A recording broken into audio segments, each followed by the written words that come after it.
Bonjour à tous, aujourd'hui le sujet de la vidéo ça va être la politique de recrutement RH à l'ère de l'IA.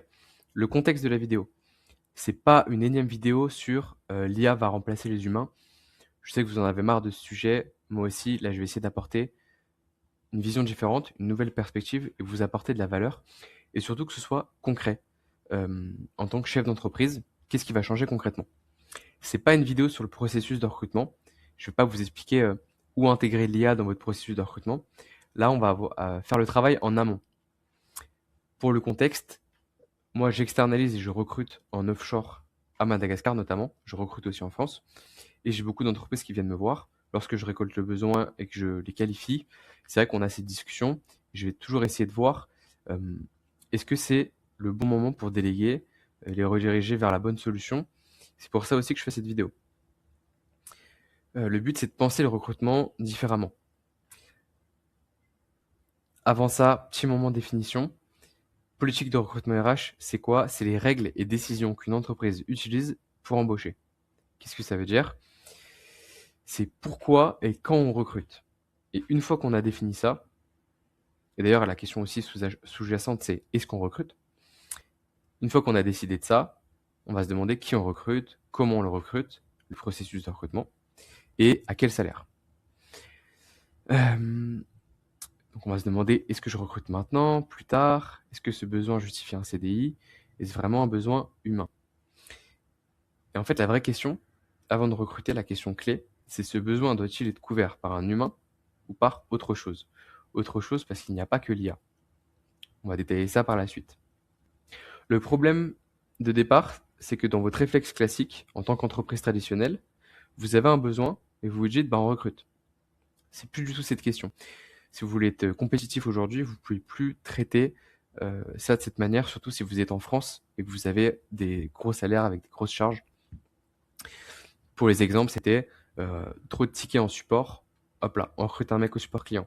Trop d'admin, hop là, on prend une assistante. Trop de lead, on prend un commercial. En fait, quand vous avez un besoin en délégation, vous avez 5 leviers. Donc on a les leviers classiques qu'on a toujours eu. On internalise via un salarié, on passe par un freelance, on passe par une agence. Ici, on peut rajouter d'ailleurs, on passe par une externalisation, qui est un peu un mix de tout ça. D'ailleurs, si vous voulez recruter, externaliser à Madagascar, n'hésitez pas à me contacter, il y aura tous les liens en description. Vous pouvez avoir un appel avec un membre de mon équipe qui se fera un plaisir de vous rediriger au mieux. On a les automatisations, ça existe depuis des années en fait. C'est pas depuis Make et comment ça s'appelle et Notion qu'on fait des automatisations dont les usines ont automatisé avant. Et maintenant, on a la nouvelle solution qui est l'IA. En fait, recruter, c'est qu'une option parmi ces 5-là. Que ça va être par exemple pic d'activité, on prend un freelance, un intérim. Besoin ponctuel, on fait appel à une agence. Surtout si on s'y connaît pas et qu'on n'a pas la compétence.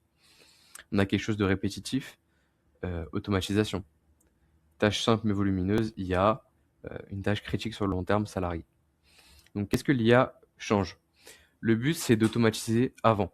Ce que je dis souvent, c'est il faut scale le process avant de scale l'humain. Ce que ça veut dire, c'est quand vous regardez votre système et vos process dans votre entreprise, il faut essayer de mettre de l'IA partout où c'est possible. Mettre de l'automatisation, faire en sorte que ce soit simple.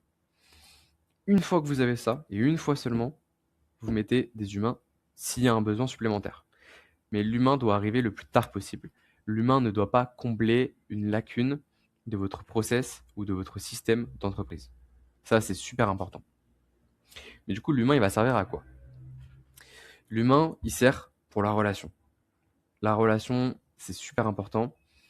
En entreprise, vous n'avez pas besoin que je vous l'explique. Donc, l'humain sert à ça. On a envie de parler à quelqu'un. Vous avez envie que ce soit moi qui soit en train de faire la vidéo.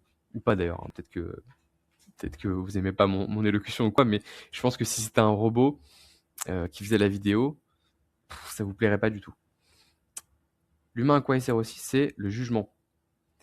Par exemple, mettons avant on avait un graphiste, euh, il devait aller sur Photoshop, galérer. Maintenant peut-être qu'il va dire à l'IA de générer l'image.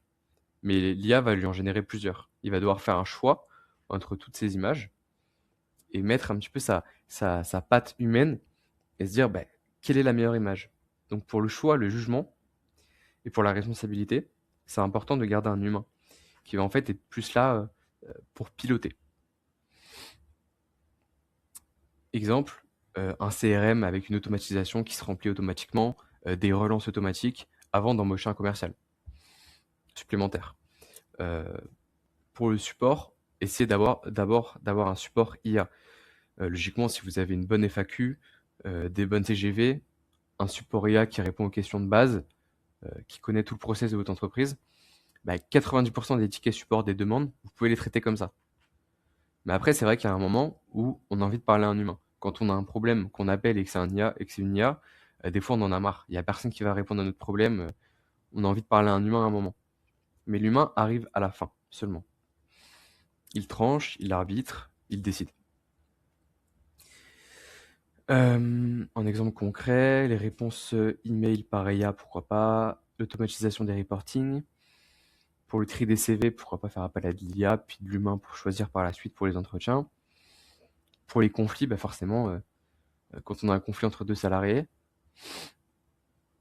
le jour où on va régler ça avec une IA n'est pas arrivé. On a encore quelques années devant nous. Donc voilà, comme je disais, l'IA peut répondre aux questions les plus fréquentes. On peut automatiser des dashboards. L'IA peut trier, l'humain peut valider par la suite. Et un manager reste indispensable. Mais le manager peut être aidé par un outil, une automatisation, une IA.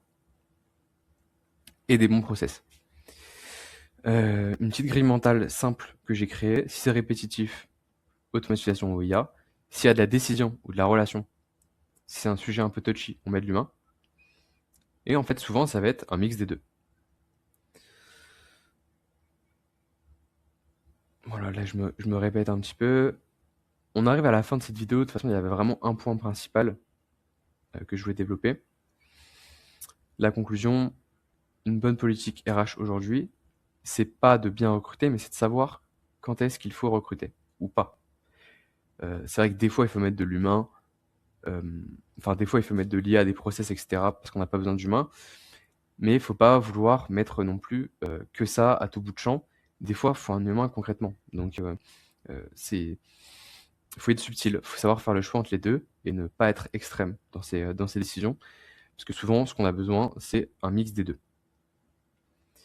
Ne pas recruter trop tôt, essayer de le faire le plus tard possible. Tester toujours la solution IA avant de faire appel à un humain. Recruter seulement quand la valeur est humaine. Voilà, je vous laisse faire ce processus selon cette vidéo.